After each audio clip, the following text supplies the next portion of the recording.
سنتوں کا میں چرچا کروں رات دن، ہوتا ایسا جذبہ پہ چار یار۔ سنتوں کا میں چرچا کروں رات دن، ہوتا ایسا جذبہ پہ چار یار۔ مدنی چینل کے ناظرین، اس وقت آپ حیران ہو رہے ہوں گے کہ ہم کہاں پر کھڑے ہیں۔ جی ہاں، ایک باغ میں کھڑے ہیں، اور یہ باغ کھجور کا باغ ہے۔ کھجور اللہ تبارک و تعالیٰ کی بہت عظیم الشان نعمت ہے۔ اللہ تبارک و تعالیٰ قرآن کریم فرقان حمید میں ارشاد فرماتا ہے، فَبِأَيِّ آلَاءِ رَبِّكُمَا تُكَذِّبَانِ، تو اپنے رب کی کون سی نعمت جھٹلاؤ گے۔ کھجور پیارے آقا صلی اللہ تعالیٰ علیہ وآلہ وسلم کی سنت ہے، جس کا کھانا، اس کو بھگو کر اس کا پانی پینا اور اس سے علاج بتانا، یہ سب سنتیں ہیں۔ پیارے آقا صلی اللہ تعالیٰ علیہ وآلہ وسلم کی اس سنت میں لاتعداد برکتیں اور بے شمار بیماریوں کے علاج ہیں۔ آئیے چند مدنی پھول میں آپ کی بارگاہ میں عرض کرتا ہوں، اور اس کے ساتھ ساتھ یہ بھی عرض کروں کہ جب چپل اتاریں تو پہلے الٹے قدم کا چپل اتارنا چاہیے، پھر سیدھے قدم کا اتارنا چاہیے۔ اتارنے میں یہ لحاظ سے کرنا چاہیے، اور پہنتے وقت پہلے سیدھے قدم کا اور پھر الٹے قدم کا پہننا چاہیے۔ اللہ تبارک و تعالی ہمیں عمل کرنے کی توفیق عطا فرمائے۔ سیدنا ابو ہریرہ رضی اللہ تعالیٰ عنہ سے روایت ہے کہ کھجور کھانے سے قولنج یعنی اپینڈکس، بڑی انتڑی کا درد نہیں ہوتا۔ اللہ کے حبیب لبیب، طبیبوں کے طبیب صلی اللہ تعالیٰ علیہ وآلہ وسلم کا فرمان صحت نشان ہے، نہار منہ کھجور کھاؤ، اس سے پیٹ کے کیڑے مر جاتے ہیں۔ کھجور کھانے سے پرانی قبض نہیں ہوتی۔ پرانی اور نئی کھجور ایک وقت میں کھانے سے آدمی مضبوط جسم والا ہوتا ہے۔ کھجور کھانے سے یرقان یعنی پیلیا دور ہوتا ہے۔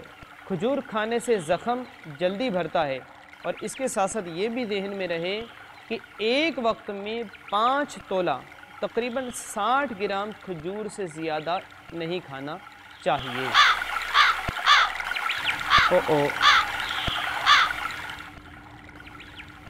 کبے نے بیٹ کر دی ہے، اور اولاً تو یہ عرض کر دوں کہ کوا کھانا حرام ہے۔ یہ ان پرندوں میں سے ہے جن کا کھانا حرام ہے، یہ ان اونچے اڑنے والے پرندوں میں سے ہے جس کا کھانا حرام ہے، اور اس کی بیٹ نجاست خفیفہ ہے۔ تو اگر کوا بیٹ کر دے کسی جگہ پر تو اس کو ہم کیسے پاک کریں گے، آئیے وہ سیکھتے ہیں۔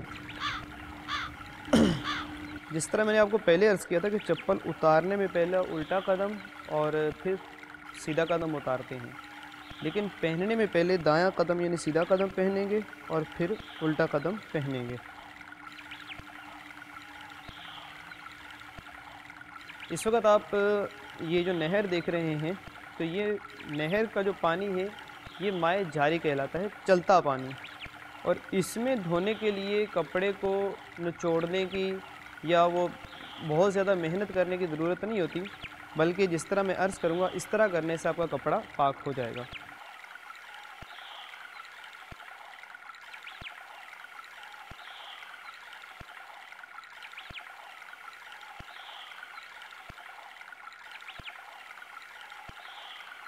اس میں اتنی دیر تک کپڑا رکھنا کہ آپ کا غالب گمان ہو جائے کہ اس میں جو نجاست تھی، جو ناپاکی تھی، وہ چلی گئی ہے، یہ آپ کا کپڑا پاک ہو جائے گا۔ کیونکہ اصل جو ہے وہ قلعی نجاست کو دور کرنا ہوتا ہے، اور جاری پانی کے اندر جتنی دیر میں آپ کا غالب گمان ہو جائے کہ اب اس میں سے نجاست نکل گئی ہوگی، آپ کا ہی کپڑا پاک ہو گیا۔ اب میرا غالب گمان یہ ہے کہ اب اس کے اندر سے نجاست نکل گئی ہوگی۔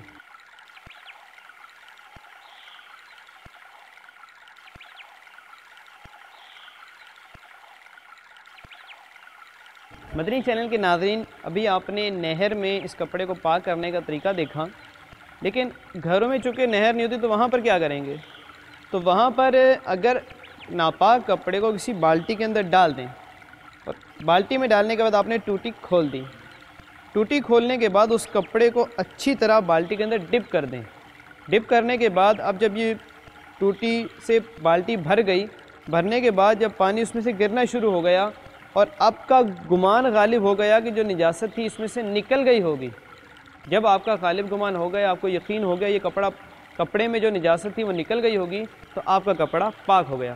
اسی طرح اگر آپ بیسن پر دھو رہے ہوں تو وہاں پر بھی آپ اس کپڑے کو ٹوٹی کے سامنے لا کر ٹوٹی کھولیں گے، اور اب کپڑے کو ملتے ہوئے جب پانی اس پر گرتا رہا کہ اس میں جو نجاست تھی وہ نکل گئی ہو گئی، تو اب آپ کا کپڑا پاک ہو گیا۔